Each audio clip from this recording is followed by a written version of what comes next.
One thing we haven't discussed in these videos is PvP.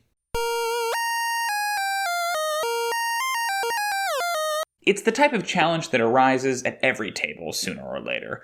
One player has a grievance, or maybe just a disagreement with another, and before long, they're both attempting to outroll the other. It doesn't always take the form of a fight to the death, of course. Sometimes a player wants to grapple another player, or just stop them from leaving a scene, or maybe wants to seize a magic item before anyone else can, or maybe even wants to lift another player's purse.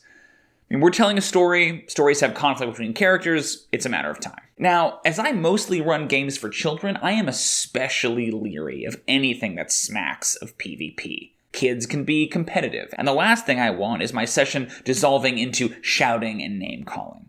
I naturally, then, approach these scenes with extreme caution. But they keep cropping up, more so than in any other type of game that I'm running.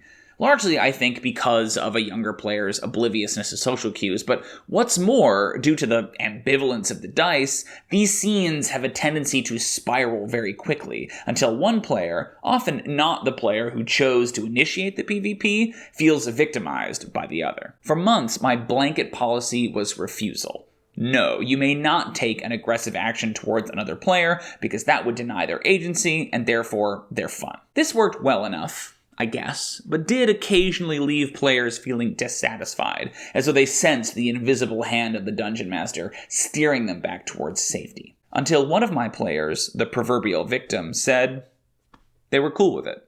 The specific context I don't recall, probably hold a person knowing my players, but both parties agreed that it would be fun to see what would happen if the cleric cast a spell on the blood hunter. I was astonished.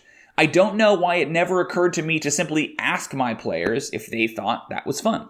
Talk to your players, people. More than that, though, if you're going to go down the road to PvP, or anything that could potentially get a little dicey, really, make sure that you have the consent of everyone involved. Oftentimes, the big things are accounted for in safety tools, but it's not possible to catch everything. Whenever you have that little itch in the back of your head, the one that tells you when the vibes are off, check in and make sure everyone's still cool. Especially during PvP. The key, though, is that you've got to listen and enforce. If someone says they're uncomfortable, or that a course of action proposed by another player would ruin their fun, you have got to honor that. It becomes the first priority of the table, to make sure that everyone is having fun. What did I learn? It never ever hurts to ask your players if they're still having fun, particularly if you're worried that they might not be.